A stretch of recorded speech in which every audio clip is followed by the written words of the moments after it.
Hello students, welcome to the poem 3.1 Coromandel Fishers. This is a poem by Sarojini Naidu about whom I have already told you in a previous video. The poem is about the fisherman's life of Coromandel Coast. Coromandel Coast जो है वहाँ के जो मछुआरे हैं उनकी life के बारे में पोएम है। और कोरोमंडल जो एक समुद्री तट है वो भारत के पूर्वी समुद्री तट के जो दक्षिणी भाग है वहाँ पर है कोरोमंडल नाम की जगह। वहाँ के मछुआरे जो हैं मछली पकड़ने वाले जो हैं फिशरमैन उनके बारे में ये पोएम है। The poem is rich in its imagery. Poem की जो क्वालिटी है वो है उसकी इमेजरी।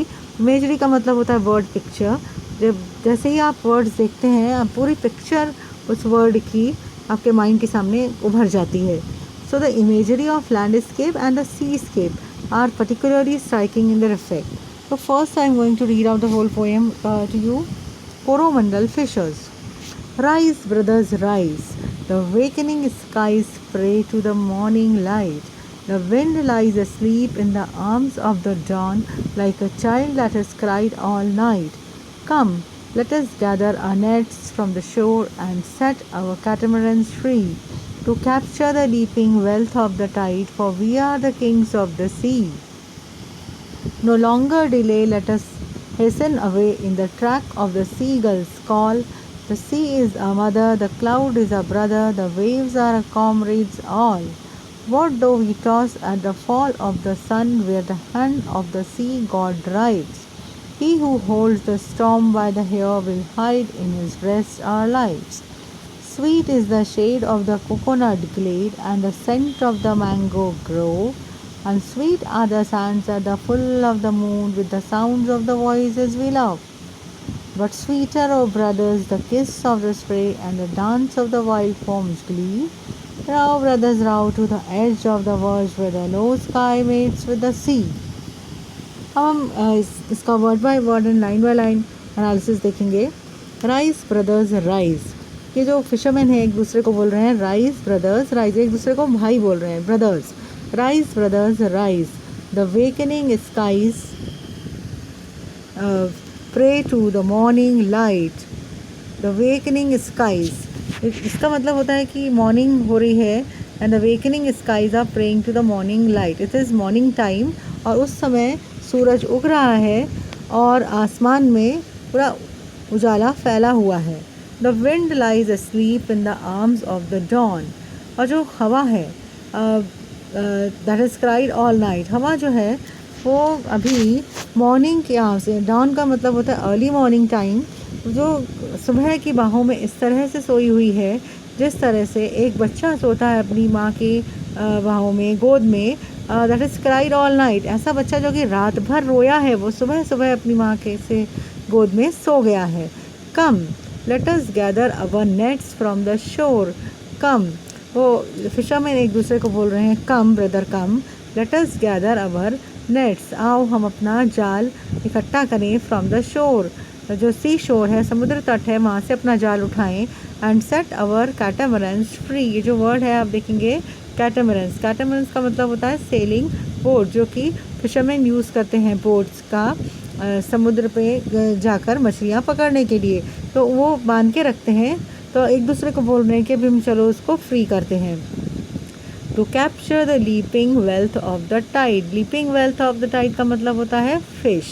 तो अब हम चलते हैं फ़िश को पकड़ने। तो इसको देखिए किस तरह से इमेजरी, फुल ऑफ इमेजरी लिखा गया है, पोइटिक लैंग्वेज में लिखा गया है। To capture the leaping wealth of the tide, wealth of the tide यानी फ़िश, जो भी हमको लहरों में आती है, वेल्थ यानी वो मछलियाँ पकड़ने के लिए चलें, इसके कहने के बजाय वो पोइटिक लैंग्वेज में the poet is saying to capture the leaping wealth of the tide, for we are the kings of the sea, क्योंकि वो बोल रहे हैं कि हम लोग यहाँ पे समुद्र के राजा हैं।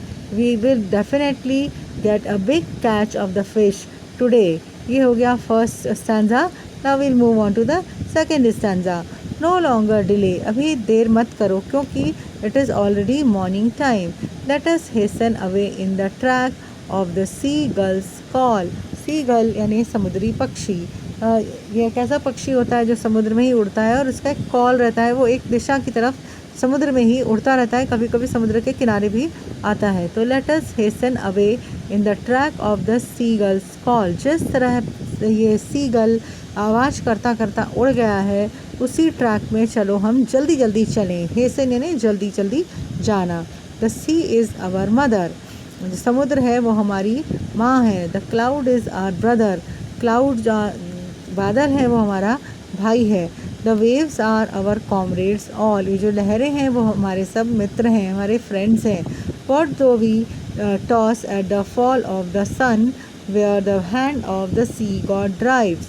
What do we toss at the fall of the sun. Fall of the sun का मतलब होता है शाम होने तक।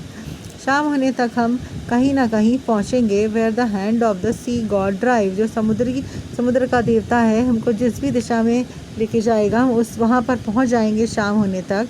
He who holds the storm. लेकिन हमको डरने की कोई आवश्यकता नहीं है। He who holds the storm by the hair. वो जो समुद्र गॉड, सी गॉड, जो कि स्टॉर्म बाय द हेयर यानी holding the storm by the hair का मतलब होता है वो कंट्रोल्स द स्टॉर्म, जो कि तूफानों को कंट्रोल करता है। ऐसा समुद्री का देवता।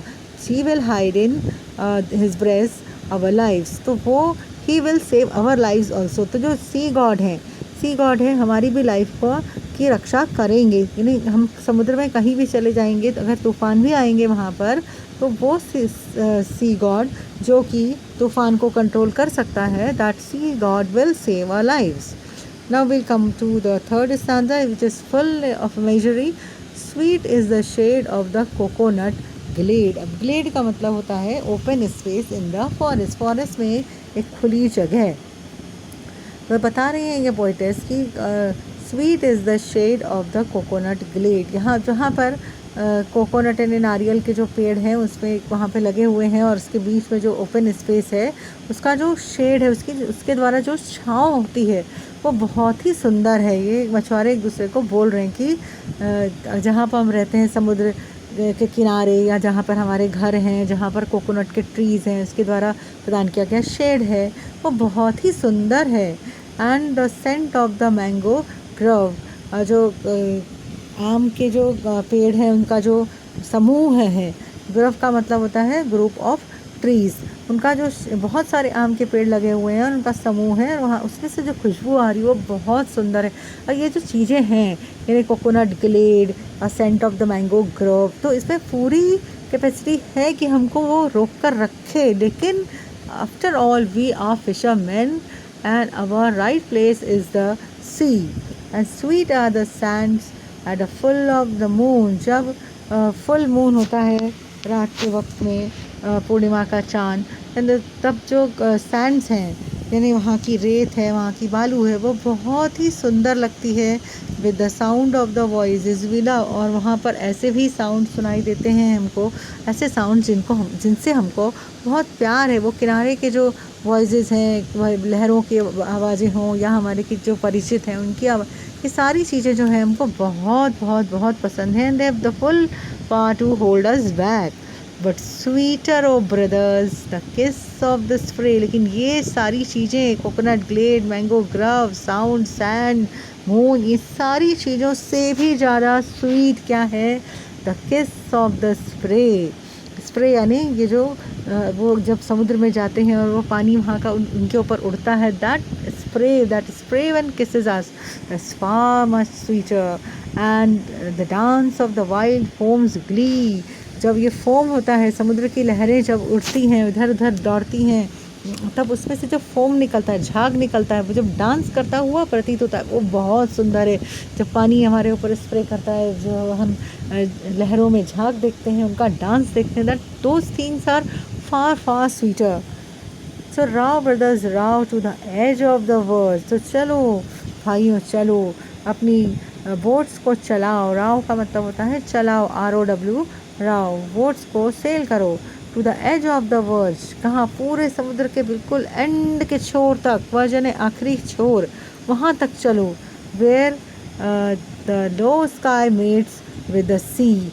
वहाँ पर ऐसा लगता है कि जो समुद्र है वो स्काई से मिल रहा है, या स्काई जो है वो समुद्र से मिल रहा है। वो हॉराइजन जिसको हम क्षितिज भी बोलते हैं, जहाँ पर ऐसा लगता है कि आसमान समुद्र से या ज़मीन से मिल रहा है। तो वहाँ तक हमको जाना है, होराइज़न तक जाना है। यहाँ पर किनारे की चीज़ें बहुत ही लुभावनी है, बहुत ही सुंदर है, हमको बहुत अट्रैक्ट कर रही हैं। लेकिन after all we are fisherman, we have our task is to catch the fish, so we have to go in the direction of the seagull up to the horizon. Thank you.